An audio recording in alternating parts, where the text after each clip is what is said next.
he knew his whole life what he wanted to do since he was very, very young.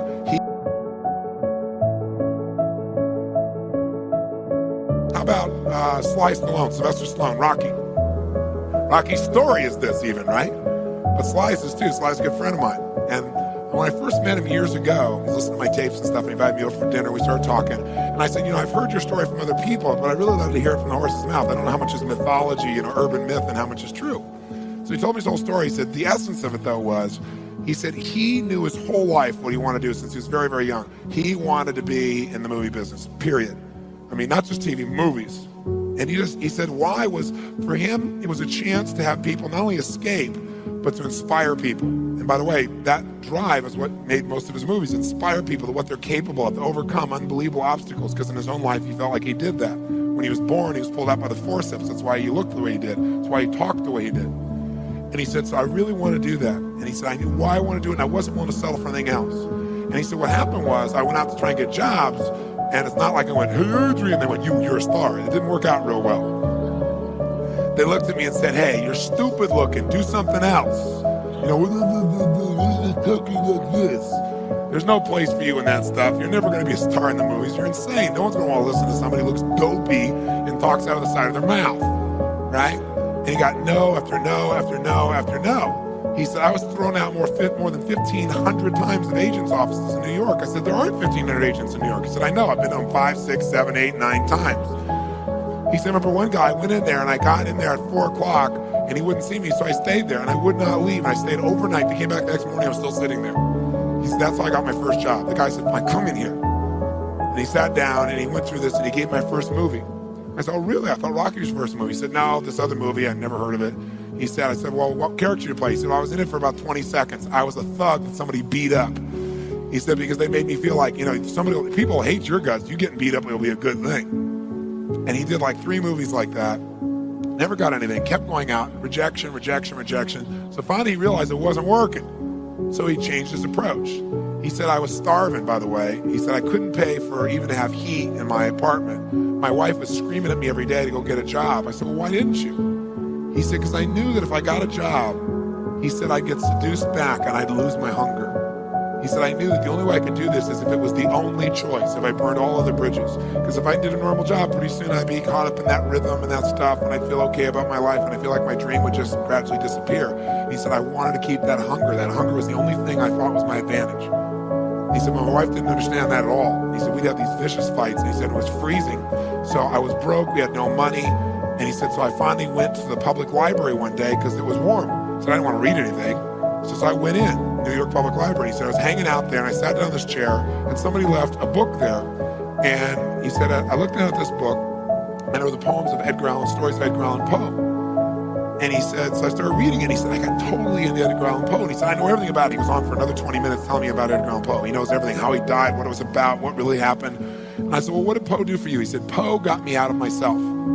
He got me to think about how I could touch other people and not worry about myself so much. And he said, it made me decide to become a writer. I said, just imagine Rocky the writer, right? And he said, so I tried to write a bunch of screenplays, nothing worked. I was totally broke. He said, I didn't even have $50.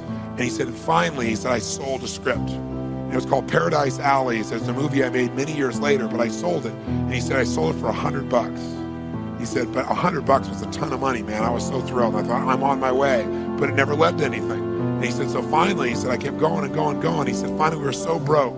He said, I hawked my wife's jewelry. He said, Tony, there's some things in life you should never do. He said, that was basically the end of our relationship. She hated my guts so much. He said, now we were so broke, we had nothing, no food, no money. And he said, the one thing I loved most in the world was my dog. He said, I love my dog because he gave me unconditional love, unlike my wife. And he said, so what happened was, though, we were so broke that to survive, I couldn't even feed my dog. So I went to a liquor store. He said, it was the lowest day of my life. And I stood outside the liquor store trying to sell my dog to strangers. He said, I tried to sell my dog for $50. And he said, finally this one guy negotiated with me and bought my dog for me, my best friend on earth, for $25. He said, I walked away from there and I cried. He said, it's the worst thing that ever happened in my life. He said, 2 weeks later, I'm watching a fight between Muhammad Ali and Reframe, this white guy that's getting bludgeoned but just keeps on coming. And he said, I got an idea. He said, as soon as the fight ended, I started writing. He said, I wrote for 20 straight hours. I did not sleep. I wrote the entire movie in 20 hours straight. Right then. Saw the fight, wrote the movie, whole thing, done. He said, I was shaking at the end. I was so excited. He said, I really knew, man. I knew what I wanted. I knew why I wanted it. He said, just like you teach that formula. He said, but I said, man, I took the action. Now it's time to deliver. And so he said, I went out and started trying to sell it to agents, and they all would read it, and they'd say, you know, this is predictable. This is stupid. This is sappy. He said, I wrote down all the things they said, and I read them the night of the Oscars when we won. And he said, it was really good, right? The greatest revenge is massive success. And he said, so what happened was, he said, I kept going, trying to sell it, and we go, and I'm broke, I'm starving.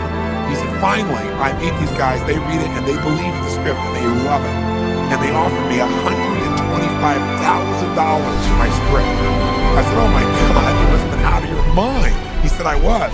I said, just one thing though, guys, you got a deal based on one thing. They said, what's that? He said, I got to star in it. They went, what are you talking about? You're a writer. No, I'm an actor. No, you're a writer. No, I'm an actor. That is my story, and I'm Rocky. He said, I got to play it. You know, I got to be the head person. I got to be the starring role. They said, there's no way. We're not going to pay you $125,000. Take some no name and stick you in that and throw our money away. We need a star. You know, and they want to have Ryan O'Neal play Rocky. Give you a picture. Can you imagine? That's who they picked, right? And so he said, no way, Ryan O'Neal isn't Rocky. I'm Rocky. We do this whole thing.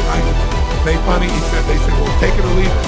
He said, I left the room. I said, that's what you believe. You don't get my script. You left. Here's a man with no money, none, totally broke, offered $125,000 more money in his lifetime. He walked away because he knew he was real what? He was real what? And why he wanted, he was committed to it. So he said they called him a few weeks later, and they came and brought him back, and they offered him $250,000 not to star in his own movie. He turned it down, $250,000. They came back to the final offer with $325,000. They wanted this thing. He said, not without me, and they said no.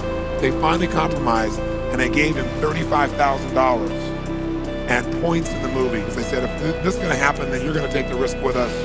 And the bottom line is, we don't think it'll work, but at least we won't spend a bunch of money on you. And they only spent $1 million to make Rocky, and it grossed $200 million at the time. I mean, it was done pretty well.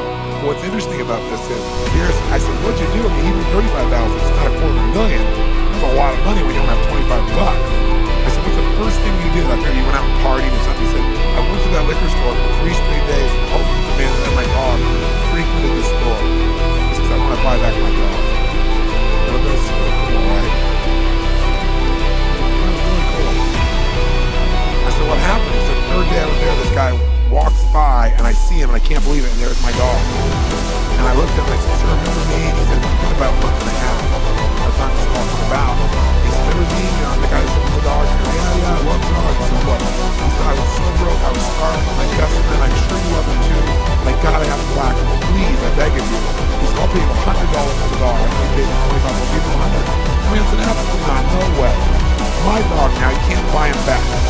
Right? And Sly said, you know, he said, no, you're out. I said, yeah, he said, I knew it. He said, I kept changing my approach. So I went $500 for the dog. The guy said, absolutely no way. He said, $1,000 for my dog. The guy said, no amount of money you never spent to get this dog. What do you do? He said, I get my outcome. Right? He said, I take massive action. He said, I got my dog.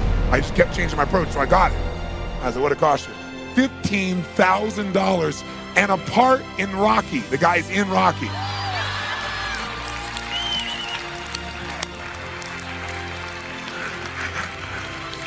You know that dog in Rocky, Butt Kiss? That's Sly's real dog, right? That's the dog. He bought him back. So he put his dog in the movie, and he put the guy in the movie and paid $15,000 when he had $35,000. Isn't that pretty cool? Pretty awesome.